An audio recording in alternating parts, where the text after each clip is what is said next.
আসসালামু আলাইকুম। দেশ বিদেশ টিভি থেকে হুসেন বলছি। আমার চ্যানেলে সবাইকে স্বাগত।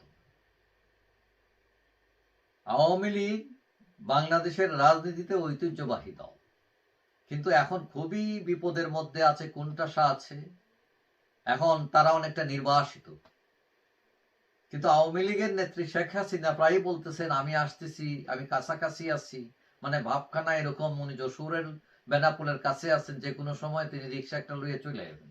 ব্যাপারটা এরকম। কিন্তু 7-8 মাস চলে গেছে, তিনি কি আসতে পারছেন? না আসার কোনো অর্ধেক পথে আছেন। তো এইটা তিনি হয়তো মনোবল বাড়ানোর জন্য হয়তো এটা বলেন, এবং এইগুলো বলে মানে কতটুকু মনোবল ধরে রাখা যাচ্ছে, কারণ প্র্যাকটিক্যালি এই যে যারা এখন বিপদের মধ্যে আছে তারা তো বেরোতে পারতেছে না। একজন দুইজন হয়তো বাইর হয়, কিন্তু তারা তো এখনো নিরাপদ না বেরোন এখনো পর্যন্ত। এখন আওয়ামী লীগের যে কৌশল, এগুলো নিয়ে এখন প্রশ্ন উঠেছে যে 7-8 মাস যাবৎ তারা খালি একই গান গাইতেছে, চলে আসতেছি, চলে আসবো, হিসাব করে রাখো, কে ডিস্টার্ব করে, ঠিক আছে, আর ইউনুস সাহেব এই করছে।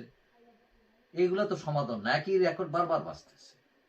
এখন এই সরকারের যে এজেন্ডা, যে সংস্কার, নির্বাচন এবং আওয়ামী লীগ ঠেকাও, এখন সংস্কার যেটা, এইটা এখন চলে গেছে শর্টকাট মেথডে।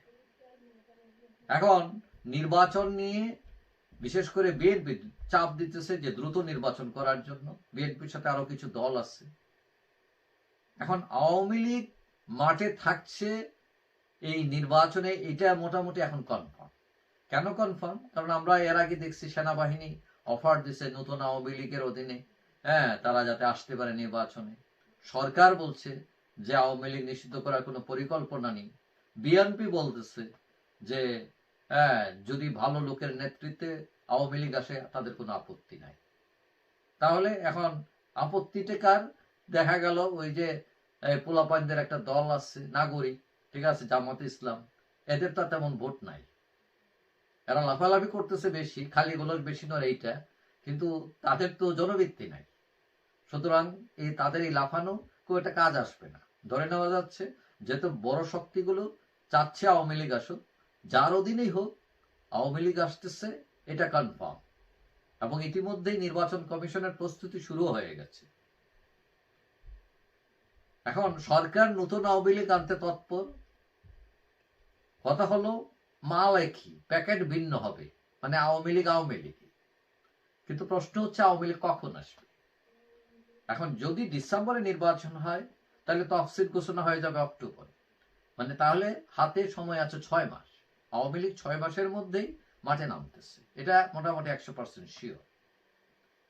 এখন এই যে 6 মাসের মধ্যে আওয়ামী লীগের বিরুদ্ধে যে এত মামলা, এগুলো নিষ্কৃত হবে না, বিচার কার্য মাঝপথে থাকবে। মানে কথা এটা দাঁড়াবে যে সবকিছু মিলিয়ে সরকার একটা টেকনিক করবে যে হ্যাভিওয়েট যারা আছে আওয়ামী লীগের প্রার্থী, এরা কেউ নির্বাচন করতে পারবে না। তাহলে আওয়ামী লীগ কারা আসবে? যে মধ্যম সারির নেতা যারা, হয়তো অনেকে অখ্যাত বা অনেক লোক আছে সে কোয়ালিফাইড বা তিনি অনেস্ট স্ট্যাগি, হয়তো এতদিন দাম পান নাই, তারা উঠে আসতে পারে। এখন আওয়ামী লীগ এরকম একটা সংগঠন যে শেখ হাসিনা কলকাতায় থাকেন আর দিল্লি থাকেন আর লন্ডন থাকেন, নিউ ইয়র্ক থাকেন, আওয়ামী লীগের কে কোথায় থাকলো ম্যাটার না।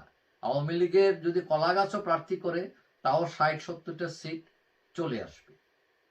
আর যদি তারা ভালোভাবে নামতে পারে, 100 থেকে 150 টাকা সিট পাওয়া এই অবস্থায়ও তার জন্য খুব কঠিন কিছু না। তার মানে আওয়ামী লীগ বড় শক্তি নিয়ে আবির্ভূত হচ্ছে। তবে পথ খুব সহজ এটাও বলা যায় না। মানে খেলা কিন্তু অনেক বাকি আছে। অনেকে চিন্তা করতেছেন নাগরিক, জামাত, তারা আবার নতুন খেলা খেলতে পারে। এবং আমরা দেখছি যে এই নাগরিকের এক নেতা তিনি বলছেন যে 5 আগস্ট তারা যেরকম বিভিন্ন খেলা খেলে সফল হয়েছেন, এই নির্বাচনে তারাও সফল হবেন, ওই রকম একটা খেলা দিবেন তারা। তো এইটাতে ভয় আসছে আবার যে নির্বাচন সুষ্ঠু হয় কিনা, এবং এই চিন্তায় কিন্তু বিএনপিও আছে। এখন যে জরিপ, বিভিন্ন জরিপে বলছে যে বিএনপি ক্ষমতায় আসবে আর আওয়ামী লীগ প্রধান বিরোধী দল হবে। এখন শেখ হাসিনা হয়তো এই টার্মে ফেরার সম্ভাবনা নেই, তবে আওয়ামী লীগ ফিরবে, এটা মোটামুটি মানে শিওর।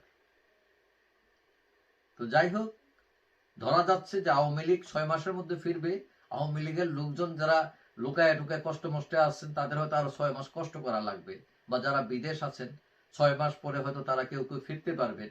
কারণ এই যে নির্বাচনী জুয়া শুরু হয়ে গেলে কে কার খবর রাখে, আর আওয়ামী লীগ যদি মাঠে থাকে তাহলে বাধা দেয় কে? যাই হোক, সবাই ভালো থাকবেন। আশা করি দেখা হবে অন্য কোনো ভিডিওতে ইনশাল্লাহ।